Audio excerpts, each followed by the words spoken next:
You're listening to Power Athlete Radio, a podcast dedicated to empowering your performance every damn day. Join former NFL pro and Power Athlete founder John Welborn as he dissects the greatest minds in strength, conditioning, and more.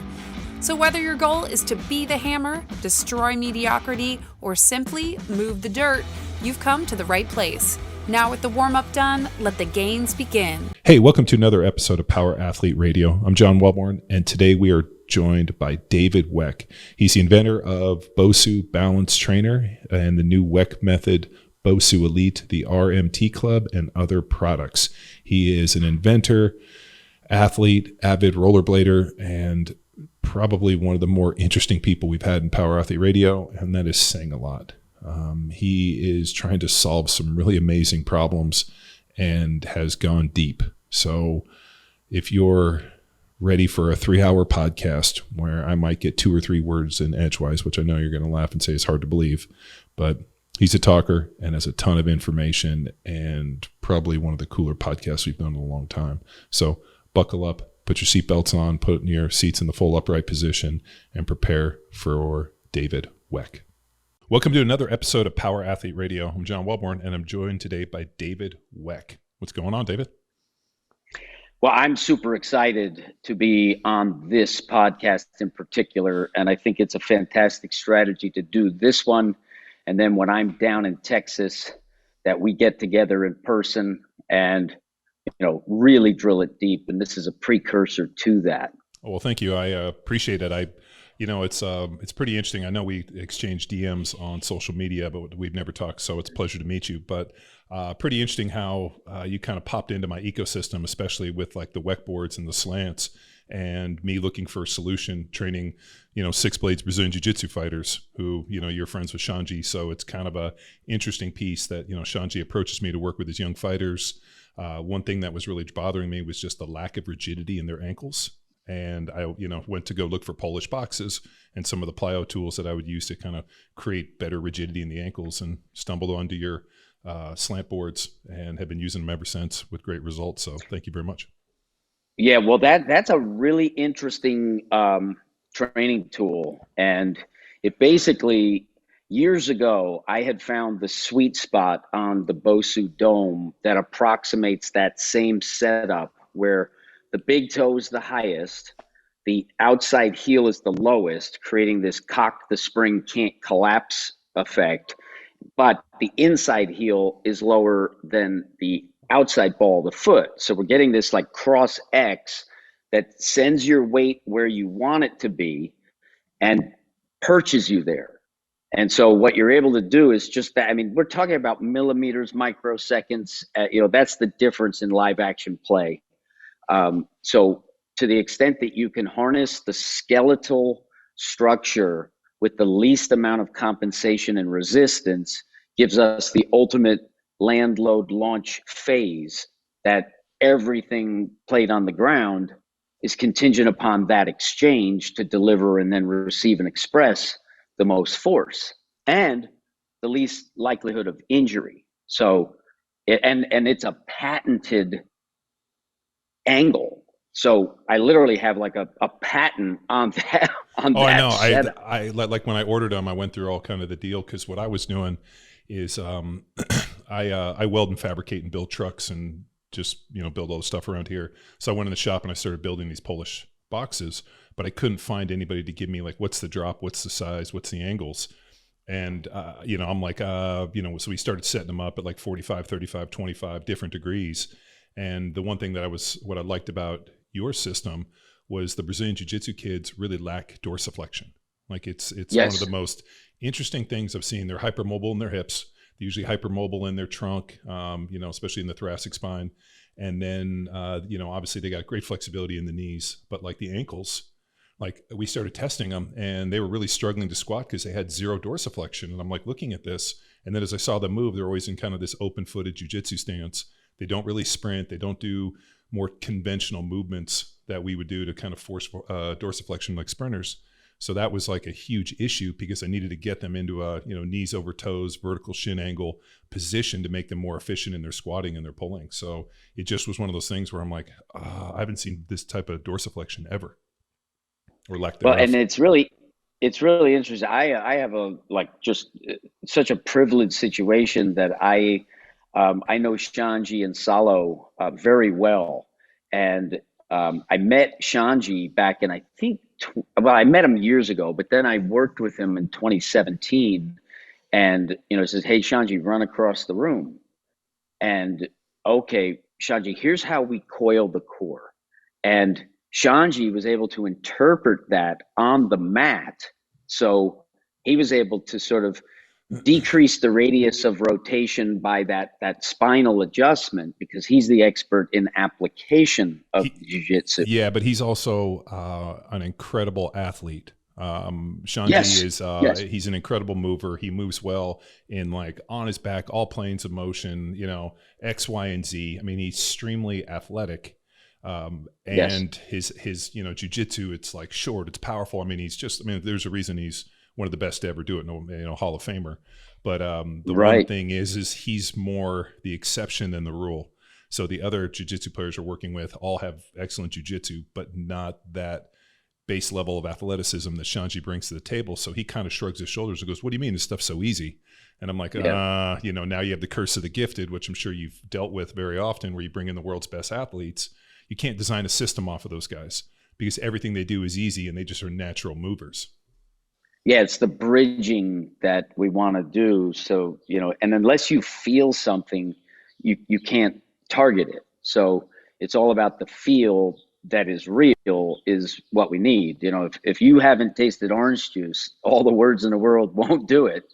You just got to take a sip. Sure. And what's interesting about Salo and Shanji is you had sort of the ultimate yin and yang, where Shanji was the yin and Salo was the yang. And what made Shanji just so exceptional was dealing with his brother. Yeah. And to deal with that amount of pressure gave him, like the ultimate training partner. Yeah. Where, Salo is incredibly athletic as well. So, and Salo has that mercurial, like, I'm going to choke you. Well, I don't know. Do you know Tom Incledon, human performance specialist, Cosenta? He's out in Arizona. He's like the guy that does all the blood work on everybody. I met him years ago at a Mike Mahler seminar. Okay. So Tom and I, he's done my blood work, twice a year since 2001. I've known him over 20 years. And, I didn't trust NFL docs. I just didn't trust a lot of what was happening to us in terms of the medical at the NFL. So I went outside, I found Tom, and he did all my blood work and always did all my micronutrients and supplements. And he's kind of the go-to for that. But he worked with Salo and Shanji in like 2009. So when I started working with them and I met them, I called Tom. And he's like, "I know Salo." And his first comment was, "Salo is an absolute buzzsaw. He's the best." He's like, "We went out, we drank every drink, we tried to fight everybody." Tom's like, "He's the best." And then he was like, and he's like, "And Shanji's pretty quiet." And I know Shanji. I'm like, he was the quiet one. He's like, "Oh yeah, you should see Salo." So I get the yin and the yang comment. Yeah. So I'd love to get into a little bit of like not only the history and how you got here, but also really explain the WeckMethod. As I was going through it, I understand because this is what I do, but I don't know if the layman reading it is going to understand biomechanics and rotation and coiling and, the fact, this cross patterning. And I think it's fascinating and would love to just hear it more in a simpler, just kind of layman's terms. Basically, I wore fight and flight today. It's one of the shirts that I have. And what I did was I sort of began with the end in mind once I invented the BOSU ball.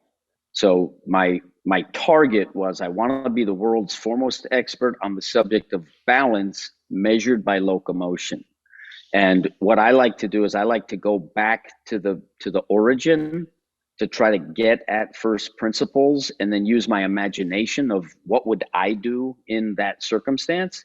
And if you go back far enough, I think the most logical way to interpret it was that it was sticks, stones, and ropes. So the first essential tool was the stick. So that's what allows the hominin to, let go of the branch, break it off, and carry it so the big cats, can't get me on the ground. And you sharpen it and you get right to the point. Suddenly you can catch the rabbit and the big bad wolf turns into a dog. So rocks are also highly, high utility, bludgeoning, opening things or whatever, sharpen a rock. And now you have a, real useful weapon as well. And then the cordage is what leverages that, those two components, ties them together. And suddenly now you're projecting sticks and projecting stones with exponentially more force and accuracy. So, and even there's an addle where you use a stick to launch a stick that gives you that extra leverage. My buddy Rob Wolf was on a TV show. I think they did some like paleo kind of deal, and he killed, I think, 1,000-pound elk with an atlatl.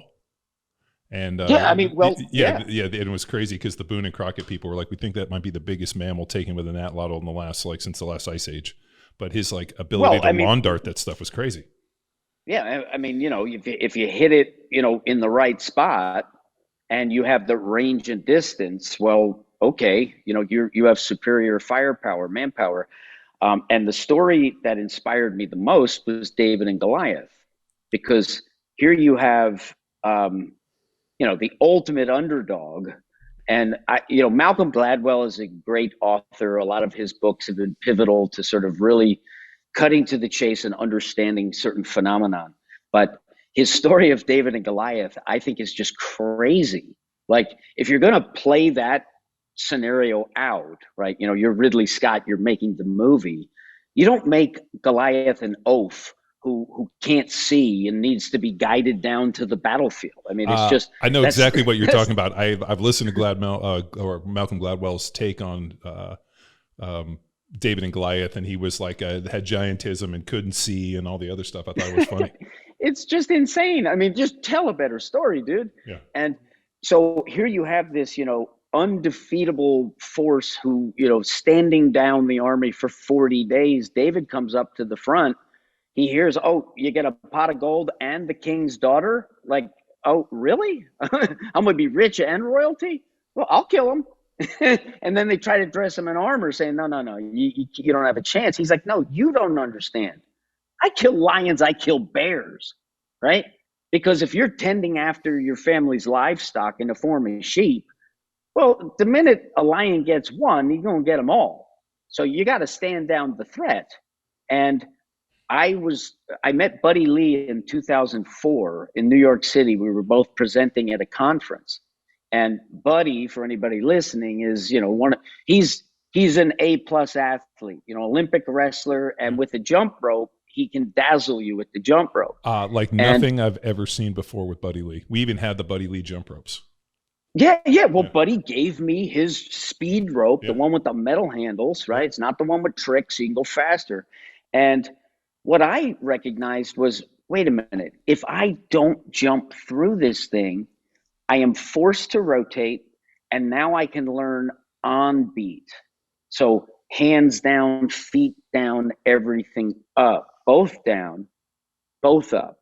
Whereas a jump rope, when you jump through, there's a syncopation to it. Yeah. So that's more of the float like a butterfly, change your feet, not change your center. So I can go from power stance to power stance, in a flash, and it's a very useful skill. But for an athlete, on beat is more important, rotation is more important, and I don't beat myself up. So the number of reps that it's going to take to ingrain that skill is a lot of reps. Unfortunately, you can aggregate a huge number of reps in a relatively short amount of time. And what I had learned back in high school was that both my 40-yard dash and my vertical would go down the more jump rope I would do. So I call it sort of pounding the power out of yourself with this low oscillating frequency. And especially if you're not doing it on an optimal surface, which, a sprung NBA basketball court or a dance sprung wood floor, that's like the sweet spot. I don't think there's anything that resonates better with the, just the structure of a human body. And so what I did was I said, okay, literally the night I got off the airplane, and I was doing a lot of THC back in that day. So the THC, for me, I think it reacts differently for different people. For me, it was fire that I was able to cook with. It was fire that burned as well. I have the exact opposite. Out. I'll fall right asleep and I'll be laying here, and I don't need any help sleeping, so it's not really my deal. So. Right. Well, I don't do it anymore because I need to preserve my sanity. I'll wait for the mystery later. Yeah. But it would electrify me. Like it would just my canines would get sharper. And, I just got that like predatory sense that, okay. And so I said, all right, 30 days, I'm going to get just as good as Buddy Lee, right? Which won't ever happen, but 30 days and I'm going to master this thing. And I'm not going to jump through. Maintain that discipline. Resist the urge to jump through the rope. So I was 30 days of intensive. The BOSU royalty allowed me to, what day is it? It don't matter, right? I mean, I had an income that was 100% passive, and so I was able to devote the time necessary to hypothesize, explore, adjust, master. So I got very good with the rope, and just the attenuation of 2 hands, 2 feet, head, neck, core with a rope connecting it there's 4 fundamental patterns that will emerge. And it's all these spirals with the distal extremity that have consequence on the proximal body. And so what happens is you fine tune that cheetah's tail capacity and I recognized that, this is my key to martial capacity. So now suddenly I got sticks where I can perform the calculus and math, the mathematical movement of them. I can calculate those far faster because it's all lower brain for me now. And I became formidable via that path. So, and I do jujitsu now because, on the ground, I was a fish out of water. And so now, sort of learning that aspect. But the rope, but what the antecedent to the rope for me that sort of set the stage for it was the staff. And so what I did for a few years prior to getting the rope was I did the manipulation of the staff. So I learned how to, pronate, supinate, and the staff, just like a rope, it just represents the truth. You're getting a constant feedback that will never lie to you. So it attenuates you to perfect the more you manipulate it. And the advantage of the rope is the quality that you get with the rope is more fluidity and constant. You're wired. Like, one hand speaks to the other hand and it knows in real time, can you hear me? Not quite.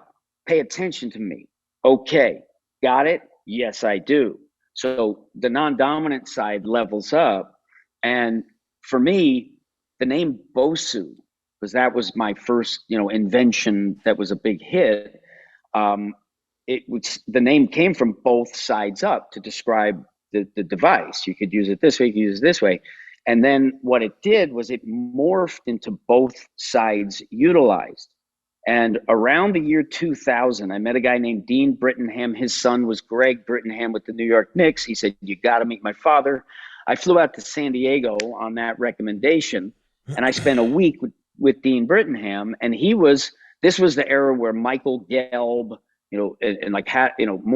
more balls than hands, think like Leonardo da Vinci, and this sort of whole brain focus of getting the brain to resonate with that harmonic frequency such that you get in the zone and now all things improve.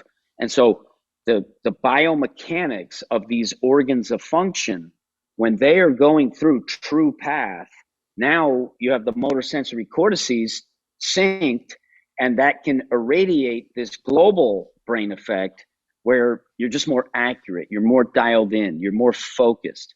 And what I would do with the rope was, let's say that I engaged in something and just overdid it yesterday. I'm not in the mood today. I could take that rope and slow, right? No exhaustion whatsoever. And within minutes, I'd ramp myself up and, I feel like training now. So, and just that, I would study speed reading. So I did all these vast amount of eye exercises. I would literally take my room and I'd take 100 Post-it notes numbered with a Sharpie and I would place them randomly all over the room, including on the ceiling fan.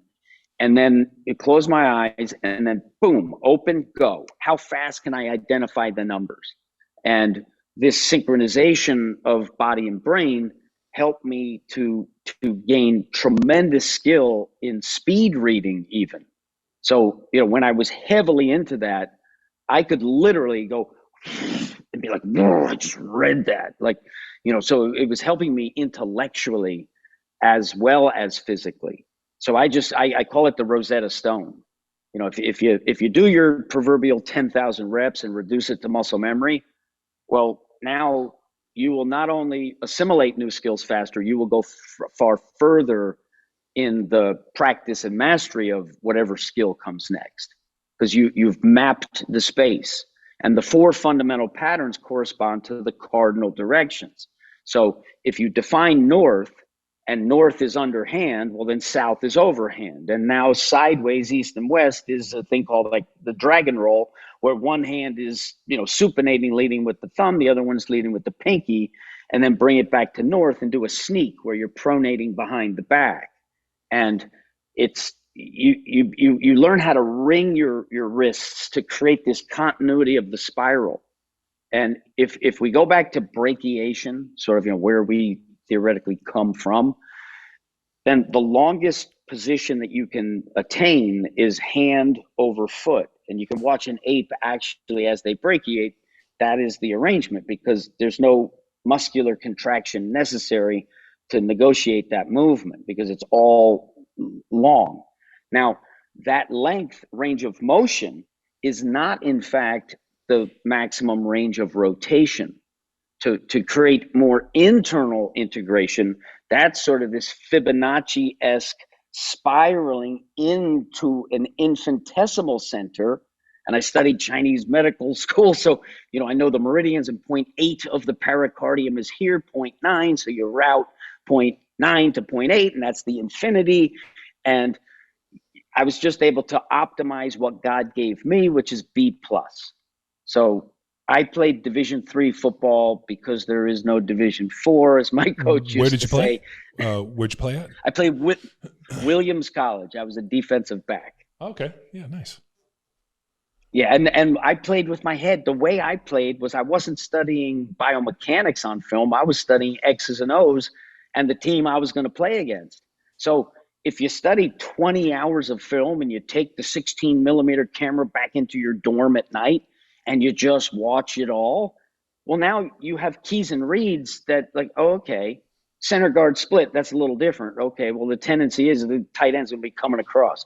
So that allowed me to play sort of above my athletic level, because I use my head to put my body in the best position rather than rely upon the instinct and the athleticism to do it. So that was always my approach, is how can I gain advantage by doing everything in my power to prepare for something. And then once football was over, then I just sort of went to not the X's and O's, but now the biomechanics of, like, what can I ascertain on film? So I was studying film when it was very inconvenient to do so. Sure. Like, you didn't have an iPhone where it's just so easy. You screen record it, put it in slow motion, you see it. One of my biggest regrets is, in the early 2000s, when we were really at the peak for the training, nobody videoed anything. So Rafael Ruiz, who trained me when I was in the NFL, to this day is like, I'm so sad that we didn't set up cameras. It just wasn't feasible. You had a big clunky thing. I mean, now it's like we shoot video of everything. I mean, to be able to have an athlete do something, shoot it in real time, and then show them and then coach off of it. I mean, it's invaluable. Third person perspective of yourself is an invaluable tool. What I do is I'm almost like a consultant. So like I'm not interested in training you and, being there all the time. I want to look, point you in the right direction, go away, come back, point you in a better direction, go away, come back. That's sort of, and Chris Chamberlain, who loves you guys, by the way, thank you. He's more of like a coach. But what I would do is like, okay, here's an athlete coming in and he's throwing 89, but 2 innings, his arm is hurt. And I said, well, show me the film that you have on yourself. and he digs up a video that his mom shot through the chain link fence from way over there. I'm like, that's not footage. So I set up the camera. Okay, here you throw it. And then I show it to him and he goes, I do that? Yes, you do. Okay, make an adjustment, 92 and no pain. And that's this. And without the tool of video, you don't make that bridge. He can't interpret because he thinks he's doing something that he's not.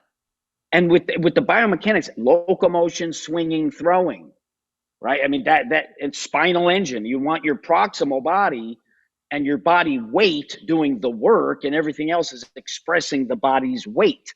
I mean, and that's why all things equal, bigger's better, right? And that's why you have weight classes in fights. And you look at the NFL guys today, I mean, they've never been stronger, but so much of it is based in this sort of reductionist, there's 3 planes, so I'm going to train this plane. I'm going to train this plane. I'm going to train. And, we know that, for squats and deadlifts, we have to, prevent the spine from moving. So therefore, let's prevent the spine from moving. And that's not, and it's sprinting. Don't make your head move. Michael Johnson himself says that he runs with his head not moving. Yeah. But if you go to the videotape, he's double downing with force because you need the load, and he's going side to side like this because that serpentine action. You read Grakovetsky, and it's just logical. If it's Piscean at first and you're in fluid, you don't have the burden of propping yourself up against gravity, and all you do is side bend. If a shark wants to come up, he's got to go deep and then come up. A dolphin can because it's got this sort of more akin to spinal engine as opposed to just wiggle, but it starts with wiggle. And there was a scientific experiment where these guys they tried to mimic sort of cartilaginous structure, and then they hooked it up so that it just wiggled, from now until it's just going to wiggle all day long, all night long. And what happened was this uniform cartilaginous, like softer structure started to ossify in segments. So that is the theory in terms of how you go to the vertebrate structure. Now, as soon as you come out of the buoyancy of water, now you're still on this mainframe, but the most efficient path forward is to simply do that. I spent no energy to make progress, and hence the spinal engine is born. And then I think that what happens is sort of the reptilian strategy is very paleo. Like you sit on a rock and wait there a month until something walks by and you get it, right? And you're cold-blooded. You just let the sun do the work. But the mammalian strategy is to potentiate that sagittal increase in displacement. And the mongoose beats the snake because there's more sort of, complex movement. And a tiger beats a lion because he's a solo hunter anyway, but a tiger can rear up and come down. A bear would destroy any mammal, in my opinion, because it's just bigger and stronger. I remember who wins, the gorilla or the bear? I used to say no context. One guy's fighting with knives and the other guy's, he's not even a fighter. Yeah, no, it makes sense. I mean, I was looking at a bunch of stuff on Instagram where you're going through the sprint stuff, and the traditional sprinting always was like too much side to side head deviation is efficiency and a force bleed effect. But Michael Johnson also, they built the 90-90 off of him, but he also had allegedly the perfect anthropomorphic ratios for that 90-90, but yet nobody else runs, or not everybody runs 90-90. So I think the issue but the issue comes down to, and even he breaks the 90-90. So, sure. And guys do it different. Like if you look at Marcel Jacobs, or if you look at Justin Gatlin, they are very long at the bottom. Like you freeze the frame, the arms are down here. Yeah. Whereas Usain Bolt brought it forward and sort of came down and hit elbow down. Well, Usain Bolt does more with what you're alluding to, where you're being able to almost put your head from side to side. But I also, I always had this question where our Olympic sprinters, incredible athletes. And, my deal was like, let me see them do something that involves athleticism, because sprinting in a straight line to me is not a great display of athleticism. And so I clicked on a video and it was Usain Bolt playing soccer. and he's like a world-class soccer player. Right. He's tearing people up. He's moving. His ability to move his body through space with the ball against other defenders, and it was just incredible. And I'm like, he's a great athlete. But yes, and I think also when he was coming up, and he's 15 years old, and this guy's potential to be the world's best. They wanted him to do the 2 and the 4, and I think Usain Bolt, had he focused on the 4, he probably could have won the 4. But I think that's just too painful. And I think, laziness is also like Deion Sanders to get to the fridge. It's going to take a minute because there's no effort in that saunter, right? It's like, right? Well, he's not going too Deion, fast. Deion told me this himself. I only get paid to cover people. I don't get paid to tackle or hit. And I know that because I dove over the pile and took a cheap shot on him. And when I knocked him down, he got up and got in my face. And it's like, I ain't out here trying to hit nobody. So that's the irony on that is hilarious. Well, now the irony of Deion busting these dudes at Colorado and acting like this. I was like, dude, this dude jogged up to every pile, was never trying to make a tackle, and his deal was just to lock dudes down, not make hits. So yeah, I get that's it. funny. But so Usain Bolt, the 100 is the sexiest title there is. So best at 200 is not best at 100. And best 40, best 60, 100 is fastest man in the world as we sort of, celebrate it. And the knock on Bolt was he's too tall to get out of the blocks with the guys. So, he needs 200 to catch him, not 100. But Usain Bolt did something really interesting. Is he set up with the left foot forward in the block, but his right foot is the power foot. If you watch the stride, you can see that it's right. And then years later, they, figured out, okay, yes, in fact, it was that. But what he did was he cut the center with rotation with such a degree and had such a coil that he figured out how to get out there with the fast, shorter guys. And then, just blow by him even further because he had that top speed that was the greatest. So it was... In fact, that technique that Michael Johnson on TV said was no good, that was actually the secret to his success. Yeah, no, I mean, and the fact that, as people came out of the blocks, there's always going to be kind of a downgrading, like a degeneration of the speed. You're always going to see it. Usain Bolt actually accelerates through the whole 100, whereas very few people have that ability to do that because he just kept picking up speed. Because the stride length was so insane.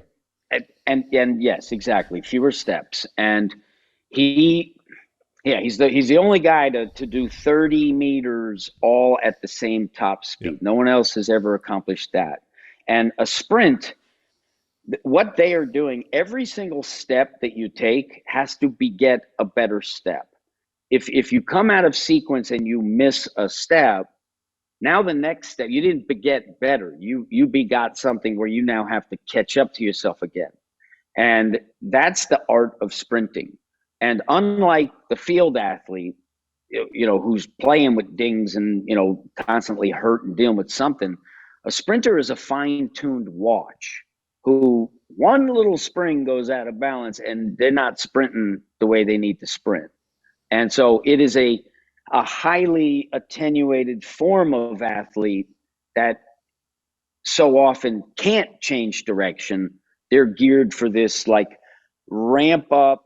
So they're actually not even going as fast as they could for the first 30 because they're begetting better and better to crest at that 70, 80. And if you're cresting at 80, you're slowing down a lot slower than the person who crested at 60. That's the Christian Coleman effect. World record in 60, but he, doesn't win the 100. Sure. Is the, and now you're getting into a lot of dogma. Sprinting is one of those things that has such a historical background and so much volume. I mean, I come out of the Charlie Francis school. So when I got hurt in 99, I ruptured my patellar tendon and I couldn't get my knee to fire. Mauro De Pasquale ends up plugging me into Charles Polquin, which ended up kind of being a whole different other story. And then I went back to Mauro. Mauro plugs me in with Charlie, and Charlie put me onto the EMS protocols, what actually ended up getting my quad to fire, which allowed me to go on and play for my NFL career. Yes. But we talked about sprinting and running. it's where I developed a lot of our med ball stuff, the GPP med ball work, and just all of the sprint, staying away from the no man's land, and all the sprint stuff that we use in Power Athlete is heavily influenced by, Charlie Francis. So what I did back in the day was I read everything that I could on Charlie Francis, everything he ever wrote. I was Training for Speed, the sure. book, yes, right? Super and Trap or Speed Trap. Yeah, well, that came later. Training for Speed was like, and he was sharing like stories about how he would put the E-stim underneath the feet. Yeah, on the soles. And yeah, and then the thing that always stuck with me for Charlie was he once said that the greatest cue that he had ever received and the greatest cue that he ever provided was the phrase, "wait for it." And that is getting everything absolutely perfect, and you need to time that. So it's a wait for it, because impatience is not running your own race. So if you look at someone like a Carl Lewis, he demonstrated a discipline and a patience to trust the fact that at 70 I'm not in first place, but because I have waited for it, I'm, passing them at 85 and 90, right? And Ben Johnson was just such raw power. He comes out of the starting blocks. He looks like one of those lizards running on water. Yeah. And he was so strong that he could pull himself back on top of himself, where anybody else doing that would have been out in front of themselves and never recover to actually get there fast. Charlie told me that, I think it was Ben Johnson, he box squatted like 600 for a triple, like 5 days out from winning that gold medal. Yeah, well, I mean, and just, my understanding, at like 175 pounds, 180 pounds, 175 pounds. And my understanding was that he would do a little quarter squat with 400 pounds before the run.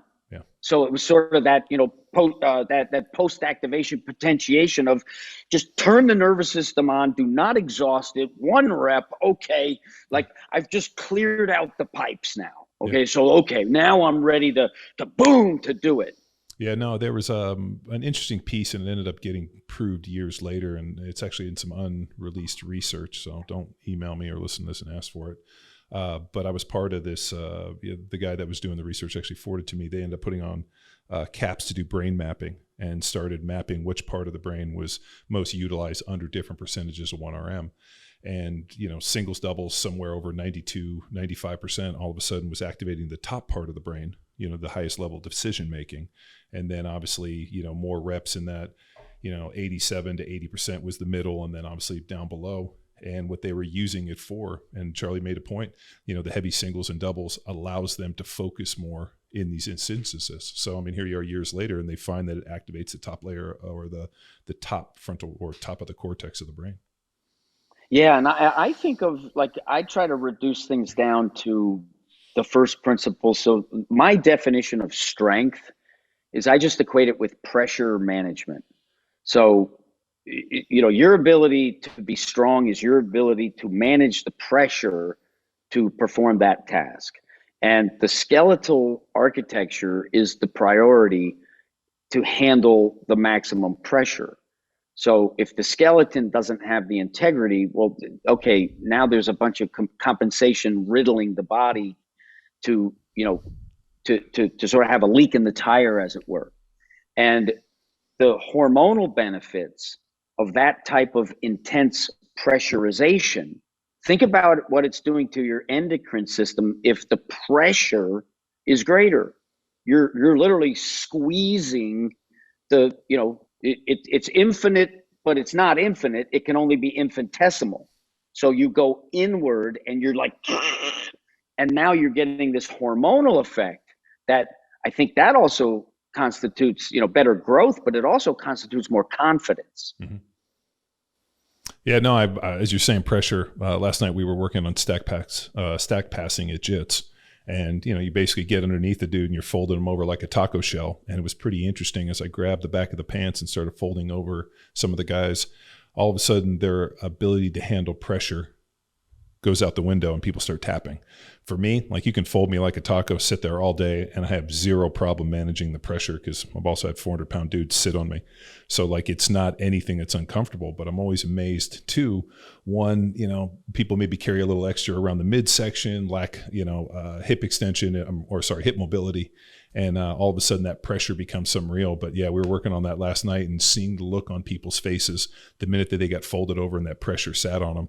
As you're talking about it, I'm like, oh, I saw pressure last night, and a lot of people do not like it. They don't like it. I mean, they don't like it virtually. They don't like it in situations walking out in front of 100,000 people to go play, or even in jiu-jitsu practice getting folded like a taco. Yeah, and I mean, talk about a hot spot, all the pressure concentrates to that restriction. And so now it is, pressure that'll even create damage and, tap, tap, tap. And what I also, using the THC also allowed me to sort of go to places in my imagination where the phonetics and the manipulation of air to speak and make sounds have a postural consequence. And if you go back into the ancient Eastern text, the I Ching, you have this glottal stop where the I, smiling helps you breathe through the nose better. And anybody out there listening can try it. Put a big smile on your face and you'll, holy shit, I can actually breathe easier. And if the objective is to keep blood going to the brain to oxygenate it, well, then you need to protect this. And so just that I Ching, if you put that like evil Joker smile on your face and you're using the placimus to push that pressure out and get in here, and then you know how to face the force with your chin, I'm very difficult to choke out in jiu-jitsu. So because I've trained that and I can, Yeah. If you know how to set it up, well, okay, now something that would just nullify somebody, you could deal with it. Yeah, sure. And yeah. So it's my athletic inadequacy is my secret power, because again, what are you going to do? Yeah. You going to give up? Or you going to keep fighting? In terms of athletic development, and we get into this more often than we not, when we start looking at like developing young athletes, as I'm listening to this, everything is balanced. It's not like, hey, you know what, you're going to do one. It's almost like moving through different planes. Just basically not even planes of motion, because you're talking about 360 degrees of rotation in those planes of motion, which is what's so fascinating for me about jiu-jitsu is, we always think of X, Y, and Z axis and, moving within these planes. But, we're always talking about it from like a standing kind of maybe sagittal, frontal, this deal. But now all of a sudden you're on the ground and you could be on your side, you could be on your back. I mean, you're basically doing these in different positions, hands, feet. And I think the athletic problem-solving aspect of jiu-jitsu is the most fascinating for me, for forcing young athletes. I mean, that's why I put all my kids in it. And I just want them to go out and figure out how to solve these problems with their body in relation to other people within the open loop system. But in terms of athletic development, when you start having people come in, let's say a young baseball player or whatever, who's only throwing left-handed or right-handed, who's only hitting this direction, I wonder about the imbalances that you see, and then, applying this kind of almost like coil snaking from left to right, different set of movement systems in terms of helping create balance. Yeah, well, that two things. So, this focus on 3 planes, that stems from 6 degrees of freedom. So if there's 3 planes, there's 6 degrees of the freedom. So the pitch, the roll, and the yaw are part of it, as opposed to just travel in plane. So that understanding speaks to exactly what you're speaking of. And the one-sided athlete, you are training, you're not going to pitch in the game non-dominant, but you also don't want to be a fiddler crab, with just this helpless non-dominant. And so one of the challenges in training the non-dominant side is getting the dominant side to relinquish its dominance. The reason why someone who's never practiced non-dominant can't throw, part of the reason, it's like trying to sign the receipt at the store where like you got to hold that paper, otherwise it can't write. It's fork and knife. Mm-hmm. Without the fork, it's hard to cut the meat. So by like if somebody just tries to throw first time, they're not going to use their dominant hand in the role of non-dominant. So the rope gives you this like continuity of saying, oh, if I'm doing this to throw, well, then I'm going to do this to throw. And so that's part of the puzzle. And then it's just that repetition so that you have the, what I'll call functional symmetry, meaning you can perform the task even if it's different. I hate the word functional.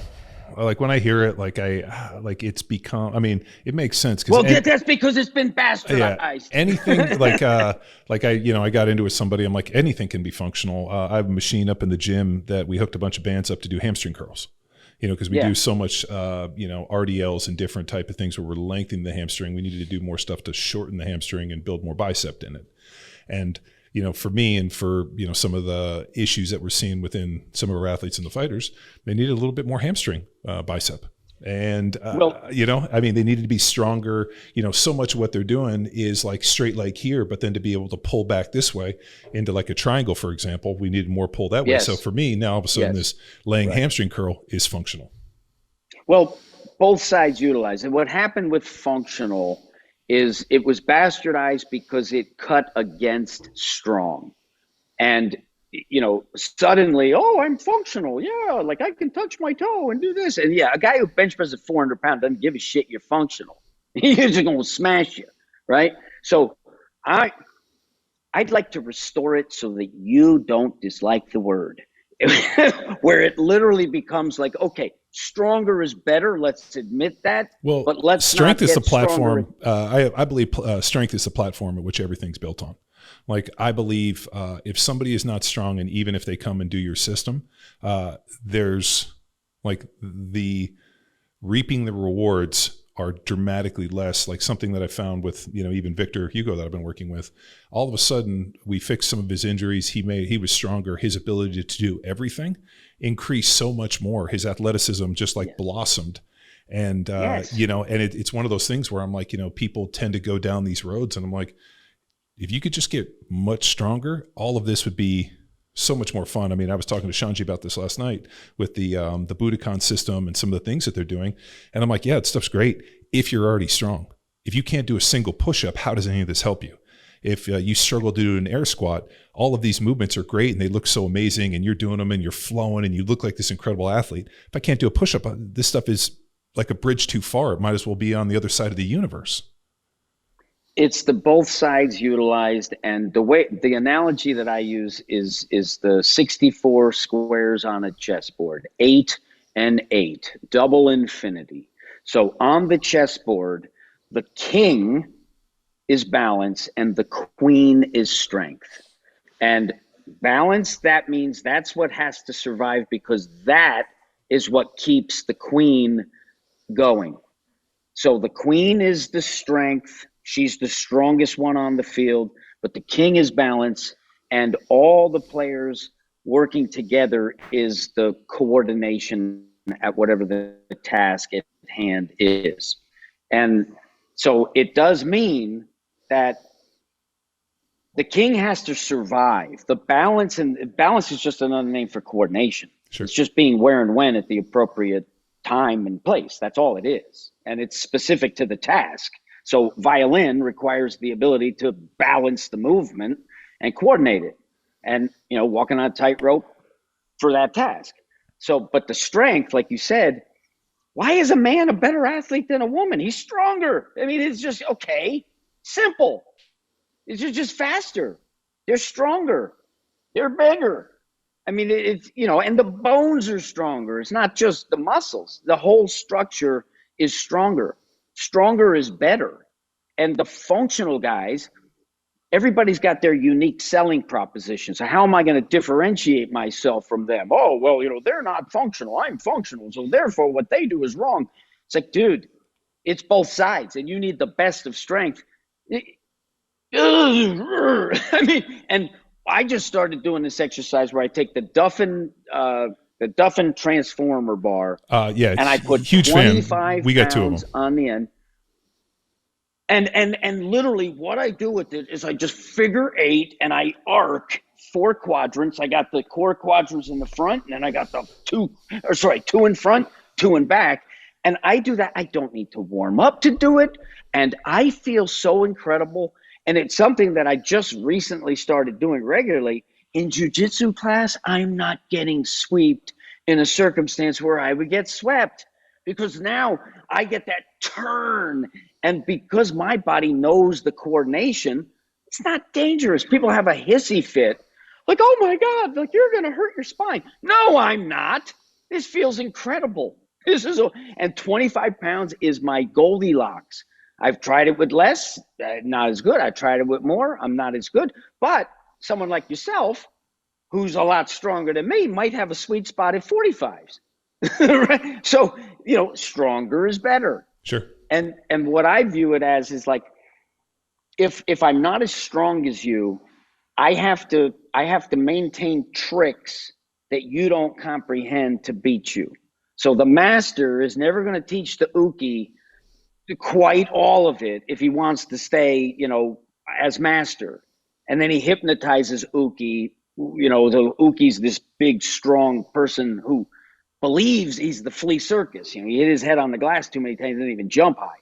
But if you took the students and didn't make the weapons last, and you sort of said, okay, get good with a stick, get good with a rope, and learn how to throw a rock. Okay, now that athleticism plus the trick of learning how to yield, neutralize issue. The whole key to jiu-jitsu, be invisible. You can't find my center. And if I'm really good at that, I can make you think you got my center over here, and then you do that, I do this. So it really is the balance of that hard and soft. And it's the Bruce Lee said, be like water, right? Water, the first effect of water is crash. I mean, water hits like cement, bang, and then instantly it's fluid. And that is the order. It has to be hard, and then it has to be soft and enveloped to go back to hard. And you see these Tai Chi masters getting beat up by a second-year MMA guy. If you're going to pretend and think that soft is going to beat hard, well, then you're going to get punched in the face and it's over. So you do need hard, but if I stay hard, now coordination, Shanji's just going to completely dominate you. Yeah, no, I'm with you. And it's just fight and flight. And flight is objective, 958. Okay, right? You disagree with that, now we get to call you the asshole. But fight is subjective, because it's Robinson, it's Mayweather, it's, whoever, Muhammad Ali, Jones, whatever, your master, my master, we'll never agree. But the same exact principles apply. All you have is your body's weight. How well can you move that body's weight? Practicing fundamental movement principles is the foundation, and then specify to the task at hand. And so I had a ton of time with a very smart brain and a B+ body. So I am good enough athletically to feel what's true. So I have a clue about, like, I'm not just pretending, but I have the intense motivation to be able to stand in a room of you and, bigger, and just not feel vulnerable. I have one move that you're not going to get me on the first move. And if I maintain myself and you can't control me, well, then I got a chance to get away, as opposed to feeling deep brain. I'm talking limbically vulnerable. Like, it always just use the prison experience. You go in, your cellmate, okay, what you going to do? Yeah. Well, what if I get the bottom bunk, and what if this and this are off limits? Right? So bring it down to that base level. And then, okay, what's real? And what we do in the lab here is we play a game called Push Hands, and it's derivative of Tai Chi. I know what Push Hands is. It's sort of the athletic version. Nice. Yeah. So, but Tai Chi Push Hands is really focused ultimately on super soft, and it requires a compliant partner ultimately. Yeah. So we play a more athletic version of it, where it's just like, there's no grabbing, right? So if you're going to do some kind of a hold to move, it's just a quick pull. There's no like holding on. It's not wrestling. Mm-hmm. And then it's below the neck and above the waist. So you're not using legs or, going above or below. And then it's just as simple as who can move who? Who's the better person? Who can move who? And if you know the trick, which is to have the intent that's enveloping them, but as soon as force on force, you let it go away, you keep moving forward. I can take someone who's a better athlete, and if they haven't played that game, I can push them around. Yeah, well, so what I'm doing mastery. When I play that game. I mean, that's exactly. It's mastery and exposure. I mean, like the greatest determining factor. It's reps. Reps for athletic mastery is opportunity. So, I mean, that's what I thought was so fascinating with jiu-jitsu, in that playing pro football, the single worst place for me to be, and where everything basically, the way I get cut is if I end up on the ground with a dude on top of me. As an offensive lineman, if I'm on the ground, a dude on top of me, I'm just going to go home. So now all of a sudden to have to go into a situation where I'm going to start on my back, I got this guy on top of me, or I got a pull guard or whatever, it goes against every principle in my mind. But for me and for a lot of guys, they become very like, I only play left guard, I only play right tackle. Whereas I played years on the left, I played years on the right, and had, somewhat ambidextrous. So for me, it's with the jit stuff, it doesn't really matter which side I go to. But then you start wrestling with dudes, and dudes always go to one side, and they're so dominant that they can't see things on the other. So that's always been pretty fascinating. We interrupt this episode with a shameless self-promotion. Do you have limited access to equipment and restricted time to train? Let me introduce you to Lean Enable, our Bare Essentials training program for those lean on time and equipment. Don't let limitations hold you back. Get able-bodied with our adaptive training to tackle the daily demands of life. Head to powerathletehq.com/lean and able and claim your 7-day free trial today. Now back to the show. As I was going through all your different systems, obviously there's a hierarchy in the systems. As I started looking at it, thinking about like the jump ropes in terms of going from side to side and all the pieces, obviously there's not weight in the jumps, but then all of a sudden, as I saw you guys doing more things with, it almost looked like clubs. I watched your one coach swinging 203-pound kettlebell, throwing it in the air and then catching it. So obviously that weight's moving against, away from his center of gravity. So now he's trying to basically force and manipulate 200 pounds out and continue to swing. So it almost looked like there was a hierarchy of like light, and then as things got heavier, farther and farther away from the body, so that you have to use your body in relationship to balance these movements. Yes, it's rooted in, there's three categories. So the umbrella, we call it rotational movement training. So that's sort of our umbrella. We believe in balance and rotation, because everything is rotation. And the two elements that compose the rotational movement training, the first is coiling core training, where we want to optimize the length and strength sided. And so we want to get both sides of that. So on one side, we want it to be the longest and strongest, most integrated. And the other side, we want it to be the maximum spring coil, where you could support the maximum amount of weight. You could remain in that position poised to pounce for as long as necessary, because you have a tensional balance through this differentiation that is right now ready, and it's not getting tired. So you master one side, you master the other side. That gives you the bandwidth to rotate to full positions that are fundamentals, length and strength. Gotcha. And then the other side of that is the bilateral torsion training. So we just translate any kind of flexion or extension.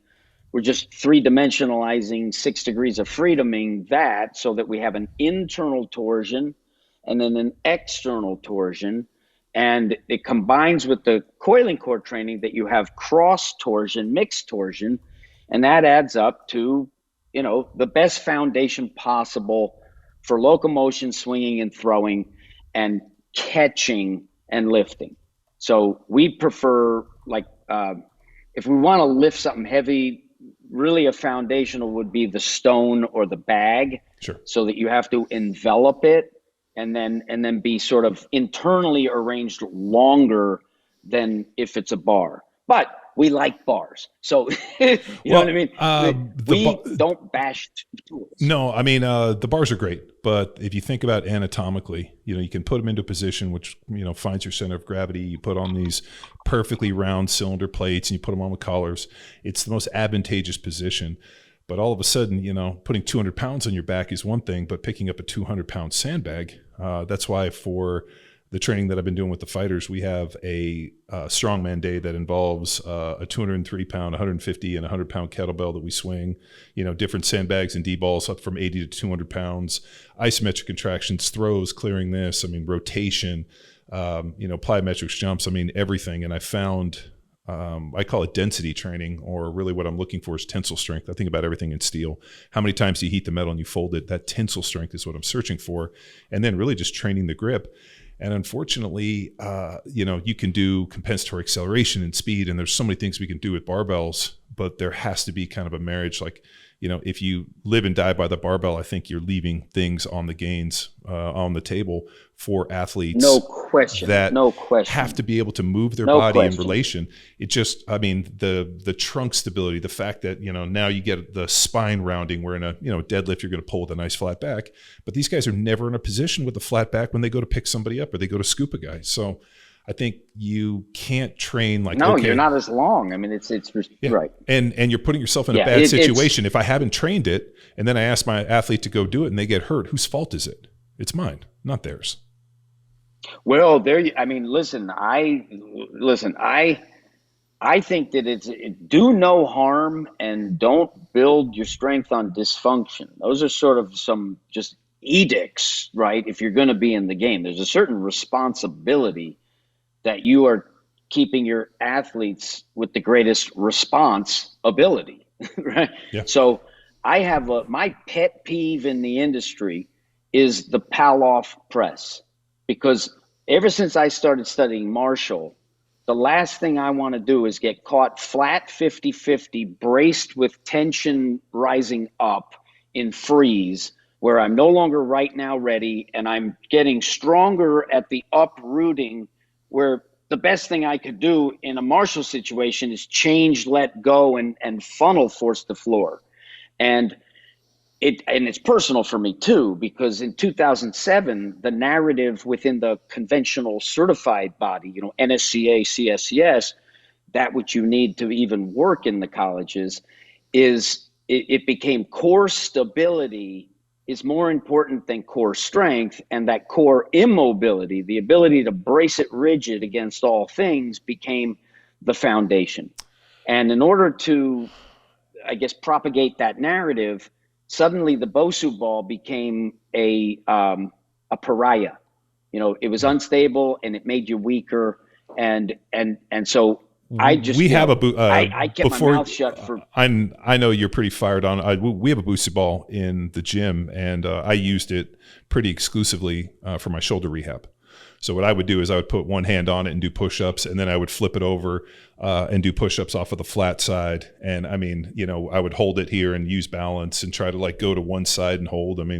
For me personally, we never did much on the lower body, but for upper body shoulder rehab, it's probably one of the most valuable tools I've used. It's just a tool. Yeah. And what we've discovered is that compressing it is a very special training stimulus. So we love elastics, and we teach something called limit force elastics. And elastic bands you stretch and elastic balls you compress. And the reason we like the limit force on elastics is because the acceleration factor of the force is exponentially greater than mass or isometric. So if you picture a slingshot pulled to 100 pounds versus 100 pounds, the slingshot's going to get there so fast, and the other one's just going to do 9.8 meters per second squared. So you're almost putting a current through the body with these elastics. And they're...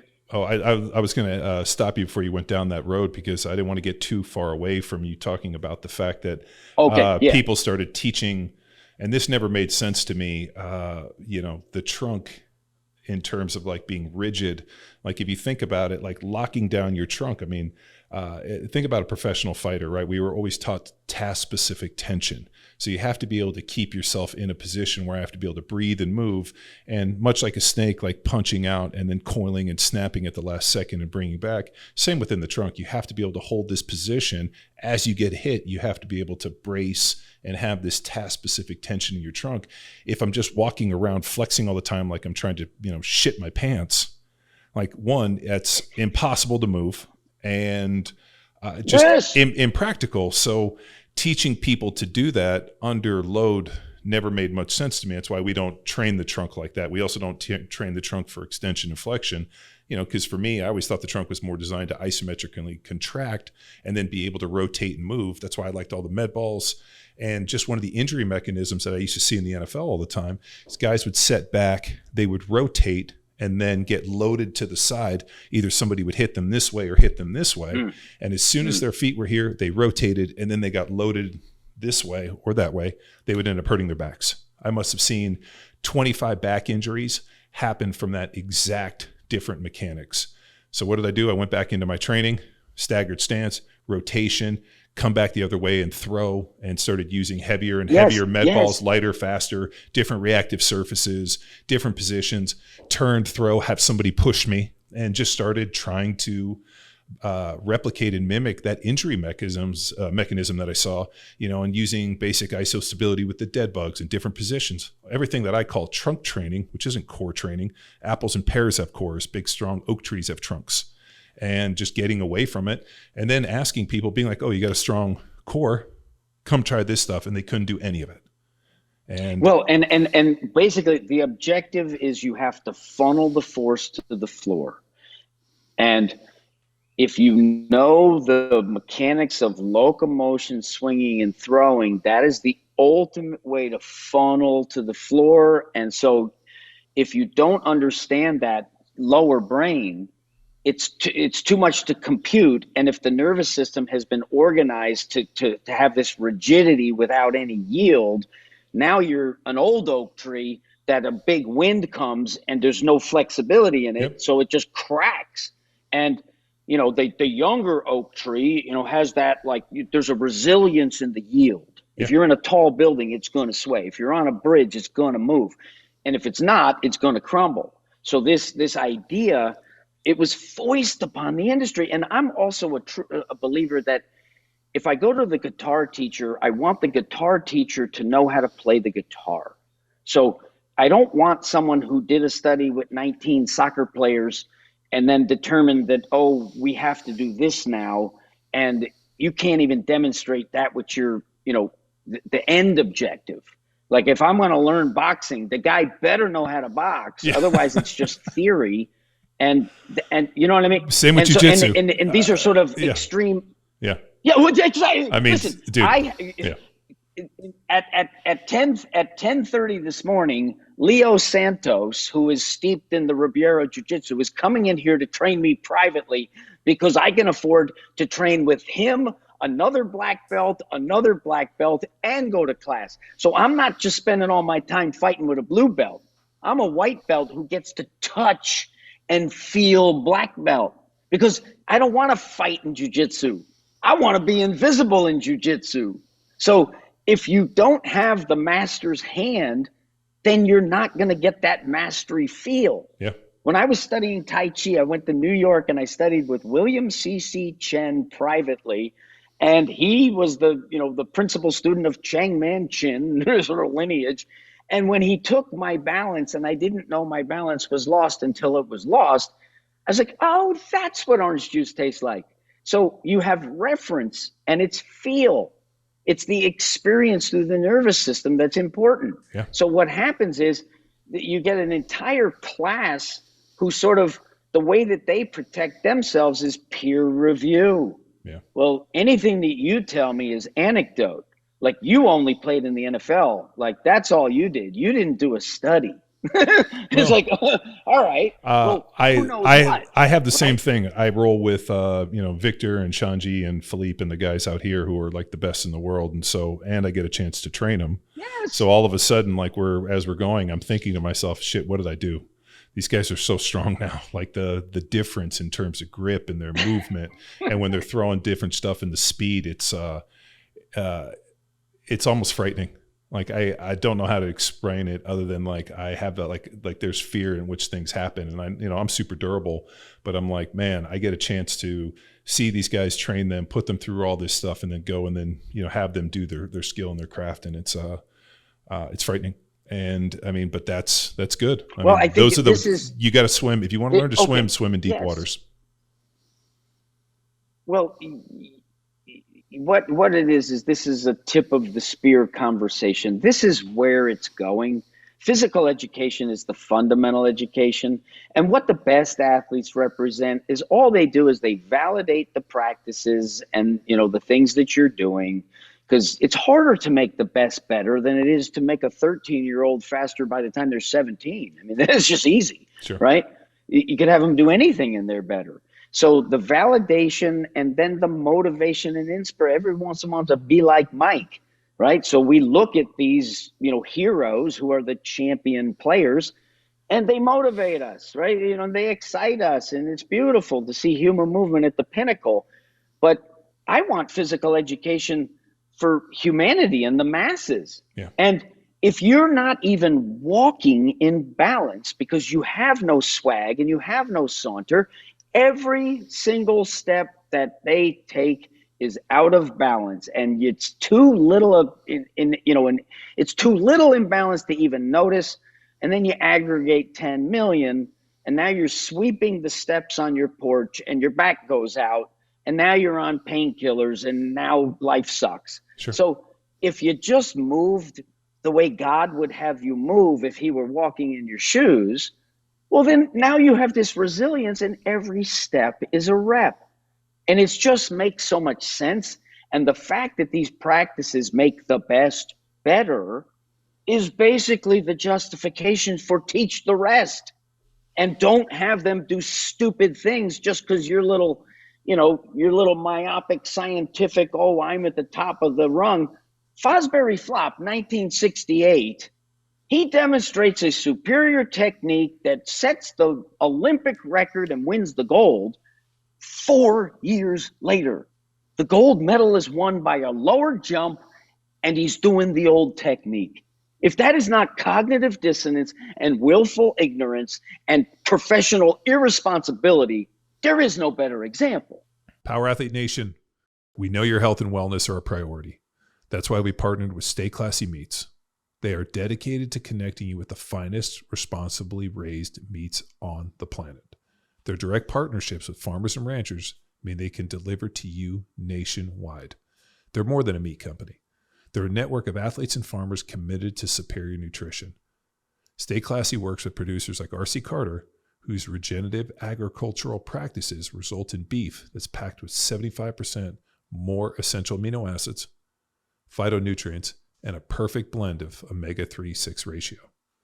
Experience a difference with their 10-pound ground beef or 15-pound assorted meat subscription box, specially branded as the Stay Classy Power Athlete Box.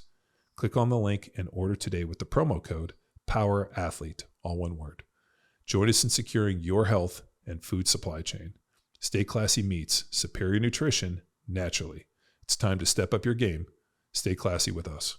All right. So another thing I pulled off your website. I really don't have anything to. I really don't have anything to co-sign on. I do appreciate people going out and doing research. But the problem that I run into with it is there's a disconnect between practical application and the information. And the problem is everybody goes back and, well, the research doesn't support this. And I go back with Charles Poliquin, right? If you're waiting on the research, you're going to be 10 years behind. And if you're training your athletes in real time and seeing what they're able to do, then you know what? You can make moves. And then what happens if you understand their sport, and that's why I started doing jiu-jitsu, not because I wanted to. Actually, I hated every aspect of it.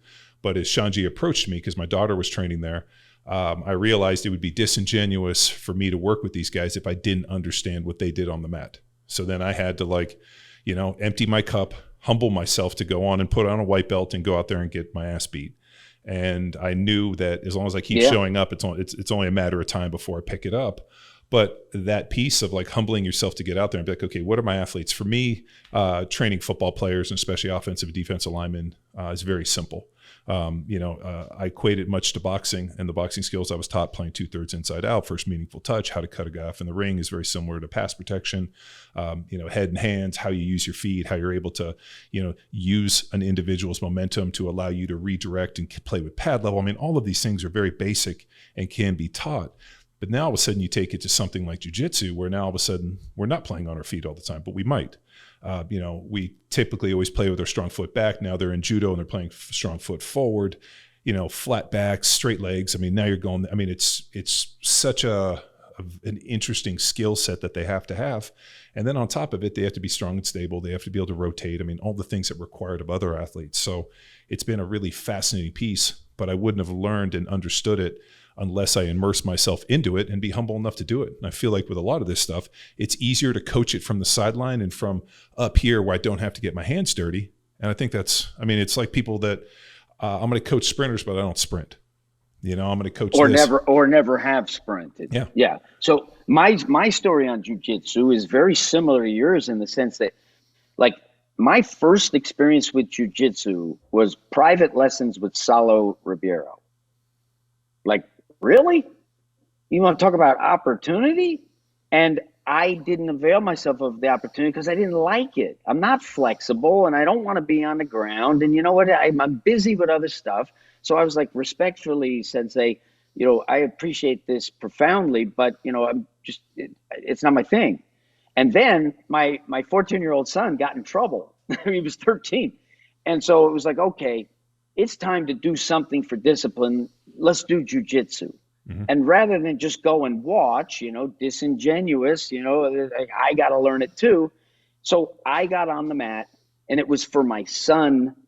And the fact that it was for him meant that I was willing to do it. It wasn't for me.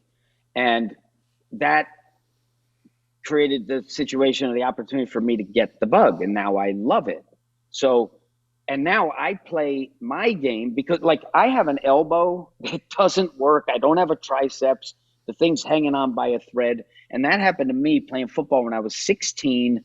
And then a surgeon who botched 2 surgeries that left me without a right arm. And the only way I could play football was tape it. So you couldn't, do that. And that is a challenge in jiu-jitsu. Yeah. I have a replaced hip as a result of compensating for this my whole life. So jiu-jitsu is really all about understanding the principles, enduring the practice, because like you said, eventually that white belt's going to get dirty enough, it's going to look black, and you will progress. And then it's about making it your own, so that if you lack some skill or if you have a greater skill in a certain area, well, that's going to be your style, and styles make the fights. Sure. So it's a very interesting art. And I call jiu-jitsu like Tai Chi all the way down to the ground. So Tai Chi is played standing, but the true displacement is all the way down on the ground. And that's not standing on your feet. And if you're not capable of doing that, well, then you have an incomplete game. And it is life and death. I mean, ultimately, an arm bar is just a distraction to go get the blood and cut it off to the head if you really want to know the truth. Sure. Right? No, I mean, it makes total sense. Have you got much into the foot? This is something that I've been just wrapped around the axle for. So when I always had high arches. I grew up in Southern California, and we went to the beach a lot, and I didn't wear shoes. Never had any problems with my feet. And then we were playing, I think it was my senior year, my junior year. We were playing up in Washington State, up in Pullman, and they had really shitty turf. And it was super cold. As I was blocking a dude, the running back got tackled on the back of my foot. My toe was in the ground. I was up. He landed on my heel, drove my foot in, basically destroyed my big toe, and it gave me a mild Liz Frank. So there was nothing they could do. So they just basically injected it. And injected the top of my foot, injected my toe. I couldn't feel my big toe, couldn't feel the top of my foot. So the only way I could get any feeling was actually turning my foot out like duck footed 30, 45 degrees and then rolling on my arch so I could actually feel where my foot was because it was the only part that wasn't numb. The problem is the minute that I started playing off my arch, I had zero power. I couldn't push. I couldn't run. I couldn't do anything. And when all of a sudden my toe healed and everything, I went back to this more toes forward, putting my big toe on the ground, getting my glute to fire. And I was so much more explosive, but it really forced me to start taking care of my feet and strengthen my feet. And then when I went to the Eagles, we had a podiatrist named Lee Cohen, and Doc Cohen's like, here's the deal. I'll make you orthotics today, or I want to teach you how to strengthen and take care of your feet because you got high arches. So I have always done like a series of stretches and a lot of foot and a lot of focus work on making sure my feet are strong. And I firmly believe it's why I'm able to do most of this stuff. But it's been pretty interesting as we've been working with athletes, and especially the jiu-jitsu guys.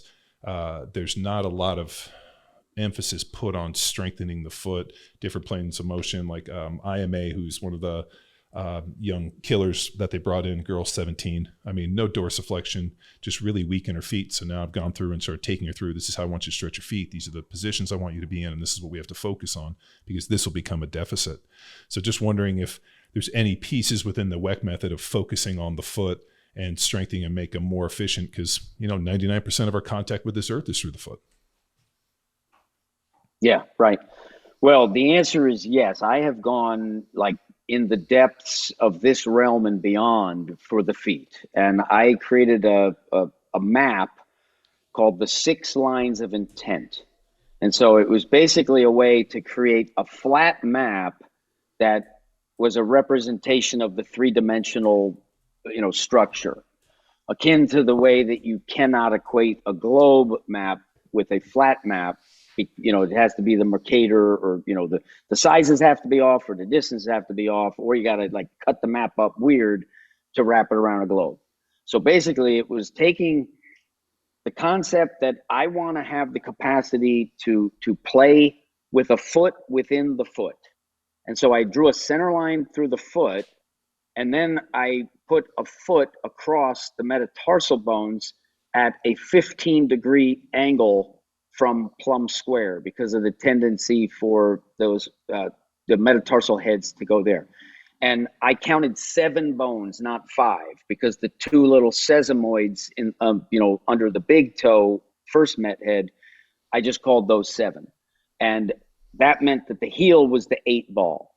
And the way to best play with the 8 ball is to not need it so that you can drop it, was the theory that I had. And so what I did was I just, Russian dolls, put another foot within a foot, put another foot within a foot, and I went back to 6. And basically those lines gave me sort of map of where my intention can be, where my shoulders can be, and the positioning of how I pivot. And I defined the 4th and 5th met heads as the green dot, as sort of the initiation point of that athletic gait is the forward aspect of those 4th and 5th met heads. And the logic there is that the 4th and 5th metatarsals have direct tie into the calcaneus, whereas the second story is the big toe, second toe, third toe that directly tie into talus, the floating bone. And it's very complex, but it yields the fruit of relatively simple exercises that, you wouldn't have to explain the depths of it to tell someone to do something useful with it. And the other principle that I wanted was I wanted to remove all slack out of the foot and shank, such that I want both sides of it. I want the strength to prop up, but I also want the strength to yield such that the shin angle defines the end range of connective tissue and strengthen it from that length. And then I did just so much training of my foot. I used to collect cowboy boots and my pinky toe lived under my 4th toe such that the crease of skin was just as hard as the toenail. And now my feet are these super, aboriginal type things. They're like this. And I grew 2 foot sizes in the process of doing that. I defined 3 arches in the feet. Yep. So the first arch, as I define it, is the lateral arch between the calcaneus and the back of the fifth. There's a big chunk of meat there that I prioritize getting that strong. And strong is essentially defined as, can I bear pressure while it's maintaining the maximum extension and spread of the toes? So if I put pressure in, when you're weak, you're going to buckle and do that. So I want to have the tendinous strength and pain tolerance, pain's weakness leaving the body, to be able to just stand on that, on the broom handle, or like the dowel or whatever. And you start with the bigger cylinder and you work your way down. So that was the first arch. And then second arch, I basically defined that as transverse here, where I wanted to get this direction here. So it's like pulling on a sock. I don't want to put the sock not tight. I want my Spider-Man suit to be here. So if I were going in both directions, the emphasis was always back to proximal in that strength and release, and then roll to here and there. And then the third arch was that medial arch, where now you're on an angle and you're making that just resilient, so that it has the maximum yield, so that you're operating on structure rather than muscular contraction. And it's very interesting how the athlete with the flat feet, they tend to be fast as can be, because they don't deform as much as the guy with the high arch, that when he hits, there will tend to be more yield and transformation, which is more time on ground. So, and I think feet are so different in everybody, and sometimes there's going to be a structural issue which is not going to correct. So you have situations where I don't think there's any hard and fast rule with the feet, because let's say somebody's got an extra bone, or somebody's got some bone thing that like just puts it out of position. It doesn't mean that you don't strengthen it, but it does mean that there may be certain structural limitations that don't let them be ideal. And in that case, maybe they do play better with it out. Could they play better with it in? I think both sides is what you want. You want the internal and the external, but I will put together foot program at a later point in time. Right now, it's only been, something that I have personally practiced. And if you really dig my stuff and you've gone into the hands, well, then, the feet is next. But I will say that 2 beats of balance on each foot is what I'm looking for. So I want to have a first beat of balance where I can be on the outside, and then I want another beat of balance where I can be on the inside, and I don't have to change. So my center stays centered and I get 2 beats of balance. And then I want to be able to shift to the other one with 2 beats of balance. So in a sense, I have the balance of 2 feet on 1 foot. And there's certain angles of the shoulders in relationship to the foot that are very advantageous for that figure 8 and that sweep and those arcs. And the move that works the best with the rope to really cultivate this and actually be able to do it, where there is never a moment of hesitation. There is never even an instance of being out of balance, because if you're out of balance, you're out of balance and you're not ready right now. And that's the underhand alternating sneak, where the rope's coming, like the rope is looping over you and then you're whipping it out, and then the rope's coming over you and whipping it out. And it gives you these like 1, 2, same foot, drop the other foot, 1, 2, drop the other foot. And it's been exceptionally effective for my balance. Like I can move exceptionally well because I've done the work on the strength of the feet, but I've also organized the coordination. And I'm also a believer that if the upper body isn't right, there's nothing the feet can do to save you.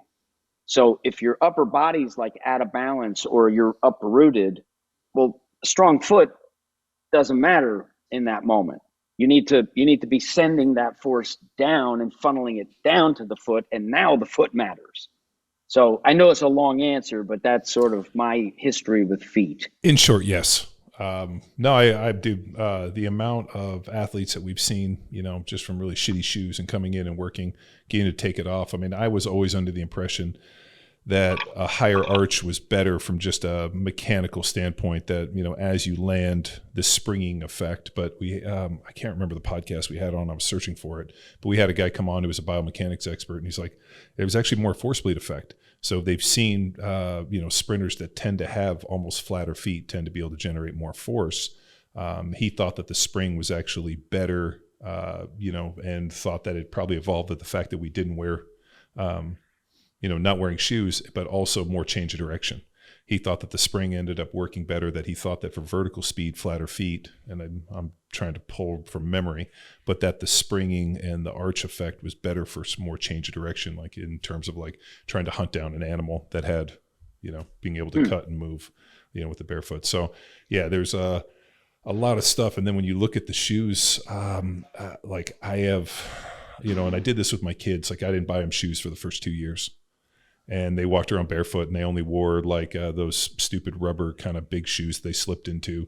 And they have the best feet now, like every one of them. And then my one daughter got into horseback riding, so she wears these riding boots. And like all the work we did, like now I got her on all these band stuff and toe spreaders, because the shoes, like they just don't make a wide toe box riding boot. So we have to do a bunch of stuff for her. But it's pretty interesting. Yeah.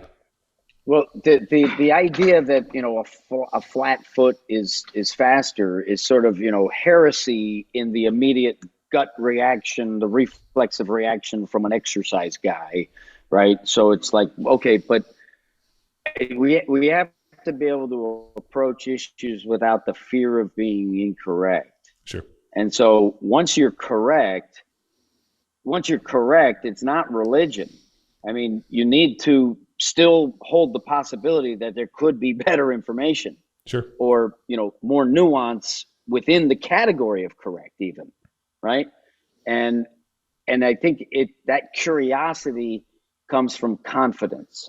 So I'm blown away impressed by you, because we've never spoken with, each other before, and we just knew each other through the fact that, you train some jujitsu guys, and my right-hand man loves you. That's all I knew.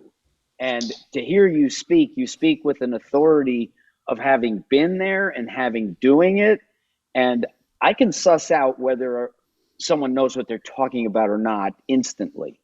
And so again, that's why I think this is tip of the spear conversation, because I know the confidence I have in my understanding.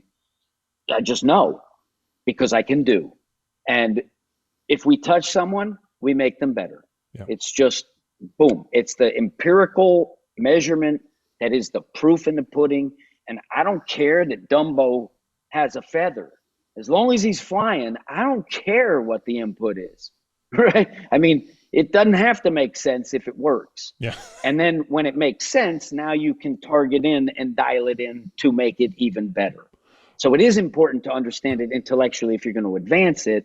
But ultimately, you got to get over the fact that maybe your teacher in that little PowerPoint presentation didn't exactly educate you correctly, and maybe you're off the mark, and there is only one X, and that X is balance.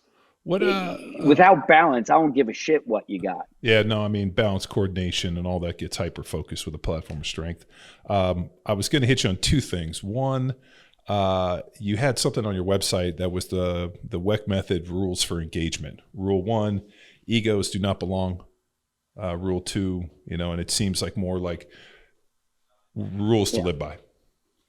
What I'm gonna say on that is that, and I'm just revealing the truth, is like, that's not my edict, and that's some stuff that I think I'll have a hand in editing. We just redid our website, and I don't have my hand because listen, I got a monster ego, and it ultimately boils down to the best idea wins. And so in that sense, egos don't matter, right? Like, you're not going to overpower me with ego, but I do have an ego, and I'm going to fight for my ideas. But if my idea doesn't win, well, then I'm not going to have an ego about it. I'm going to, tuck my tail and say, okay, I'll follow that. Yeah, but so like, that's just the fact answer. that you're admitting that you have an ego means that you have less of an ego. I've found that the people that have the biggest egos are the ones that can't even realize how big their ego is.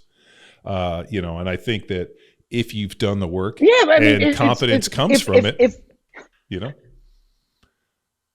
like you have to have like. Well, here's a great example.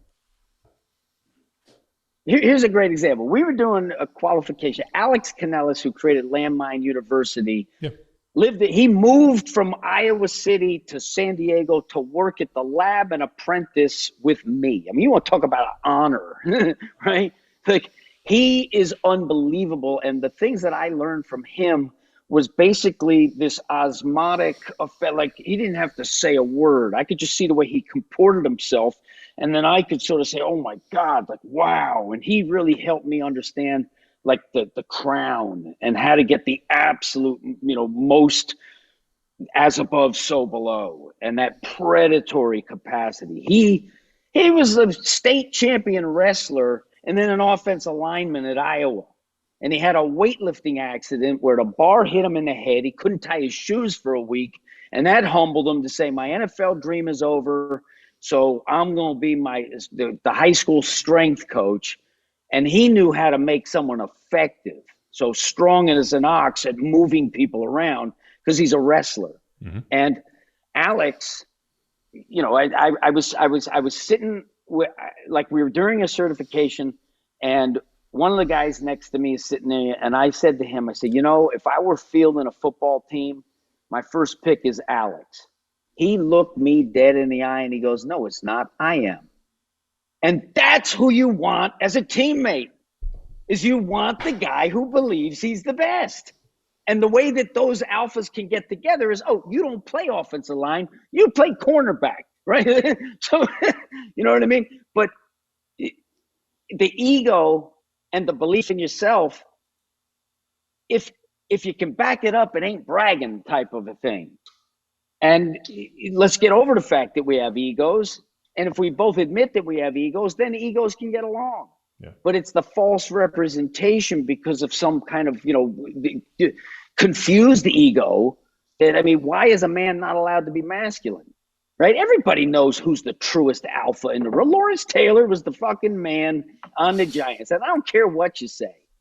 That guy was the biggest badass there was. Okay, you're more of a badass. Let's go see, right? Yeah. That was the best part about playing in the NFL. That was the best part about playing in the NFL. You knew exactly how good or bad you were every Sunday in front of millions of people for 3 hours. And it was by far the most addictive part of it was instant validation. And if it didn't work, then you get a chance to go back all week and, try to do it again. And if you're not able to do it over and over again, you don't get to do it anymore and you got to go home. The respect, not for long, right? The respect that I got on the football field was because I was injury or death was superior to failure. I was willing to sacrifice myself, and I played in an era where this is what you hit with, right? I was trying to break my helmet, and that's just a concussion was not an injury when I played football. Okay? Yeah, no, it was just part of the deal. Bell rung. Yeah, that was just your bell rung. That was just called Tuesday. Yeah, I always joke that. Like when you can't see, you go cross-eyed, your bell's rung, all that. They were like, "Is that a concussion?" No, that's just called Tuesday practice, dude. We're fine. Like it's a different time. But even if it was a concussion, okay. So what? You ready to go back in? Yeah. The other thing I was going to hit you on is the BOSU ball gets a ton of hate, and it's become. It's interesting. Say for BOSU. Me. Say Bo. Oh, sorry, BOSU ball. What I call BOSU ball. A lot of hate. Yeah. I've heard people attack it forever. I don't really get it. For me, like we said, it's just a tool. It's like being mad at a bar. Or, I don't like this bar or this, and I'm like, yeah, well, maybe it's not right for you, but there's things that we use more often than we don't. I think there's a practical application for everything, and that if you understand the mechanics, you can see where everything fits. But it's the hate is unbelievable. I think that's something that you wrestle with. I just love to hear your thought on it. Listen, I have sharp claws. I can make a fist that is structurally superior to anything else you can arrange. And I have trained these talons with millions of strikes. These things here, you could hit me with a fucking bat, okay? And this thing's going to be all right. I can take my hand here and you can smack me in the head as hard as you want. I'm not going to concuss, all right? So that intensity is the intensity with which I took my anger. And I'm not going to deny my anger. What I'm going to do with my anger is I'm going to take that black cloud and that coal and I'm going to compress that shit until it turns crystal clear like a diamond. So that's why I've come to appreciate the haters almost rather than just hate them back. Because unless you're a trained fighter, I will kick the fucking shit out of you. And I don't care what your goddamn bench press, squat, deadlift is. I will fucking destroy you. So that was my internal mechanism to take that injustice and turn it into rocket fuel, where I took my New Jersey. You're going to kill me because I ain't quitting, because I won't lose. That's New Jersey. That's the way I look at it. So I don't care. Like, if I'm the squirrel, I'm going to thrash you up, right? I don't care that I get hit by the shovel. So that was my interpretation and internal response to the haters. And I did not say anything for more than 10 years. I didn't say anything because I knew that would just be fuel for the fire for them to beat me up too. And then when I discovered propulsors, right, this double down effect that you can actually train yourself to move like Dion and Randy and the rest when you know that it's 2 down, 2 down, 2 down. I thought, holy shit, I'm going to be able to shove that down their throat and shove it up the rear and meet them in the center. And it doesn't work that way because that cognitive dissonance and willful ignorance, and as long as you have a platform that is, greater, well, you can just ignore the guy here who's got better. And I went through a phase where I played this character, Uncle Weck. I was saturated in THC. I had like this scruffy beard. I had 2 glasses on, and I just thought I was going to be able to overpower the industry with the truth. And I acted like a jerk. I deleted 5,000 posts off my Instagram because I don't deny that I did it, but I didn't want the next person coming in to see that. So I shaved again. I, conduct myself in a manner where you're not going to think I'm completely insane. But that hatred and the unfairness, I hate bullies so much that it's a visceral hatred. And I'll let God forgive because I'm not I'm not that big. And eventually I do believe that I will be able to make a contribution that is undeniable, and my ultimate revenge at the end of the day, when I can release the anger for good, is they're doing my shit and they're better for it and they have no choice. That is the summation of the bashing of the BOSU ball. And just this week or last week, Joe DeFranco, OG Joe DeFranco, New Jersey guy, he made a post that said from BOSU basher to BOSU bencher. And he's like, I'm going to tell you the truth. The BOSU ball is fantastic for bench press. It's the way I do it. No shoulder pain whatsoever. I'm from New Jersey. It's still my favorite exercise. And that kind of qualification, that what he's doing is he's giving those haters the permission to jump off that hate train. And at some point, there's a critical mass where it's no longer cool and endearing to bash the BOSU ball, right? Yeah. The fact that if you comb the internet today, there's going to be 10 posts somewhere that say how bad it is. It's every single day. And because I invented it, I was very sensitive to it. And I would say something to like, man, they bash my BOSU ball all the time. He's like, what are you talking about? People love the BOSU ball. Yeah, millions do, but thousands don't. And the thousands who don't are the guys who influence the people that rains down on people. Yeah. So that's the the painted wall of BOSU bashing. It's not fair, and it's going to end. Dude, I am excited to see how it all ends. As I was clicking around, just trying to do research for it, like the amount of hate, and I don't try to give any credence or any attention into like bashing in that. I find it to be like there's only a finite amount of time that I have each day, and if I choose to fill my cup with like a lot of negative hatred bullshit from people that are just casting stones to cast stones, it just ends up kind of sucking away my time. And like one of the best pieces of equipment that we've ever come across is the bamboo bar, where you basically, I got from Louis Simmons, where the bar is a fiberglass and we're able to hook up kettlebells and bands. And there's like an oscillating effect, and it's worked tremendously for shoulder rehab and also to get our fighters much stronger.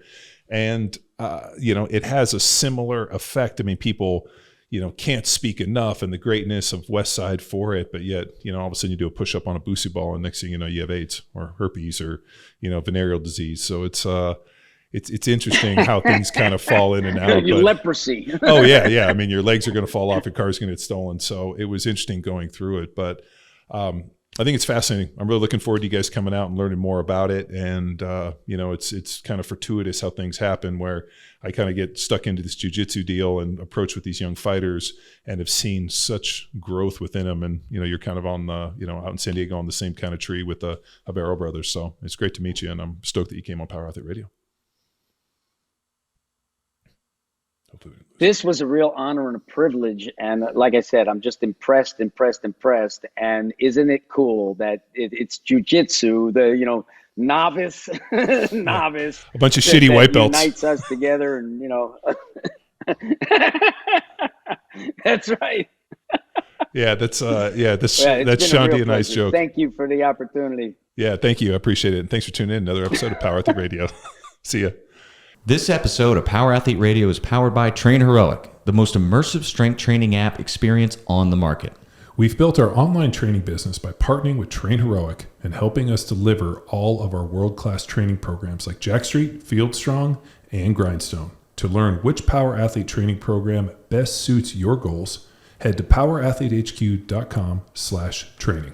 And if you're a coach looking to build a business with the best tech and training, go to trainheroic.co/powerathletehq.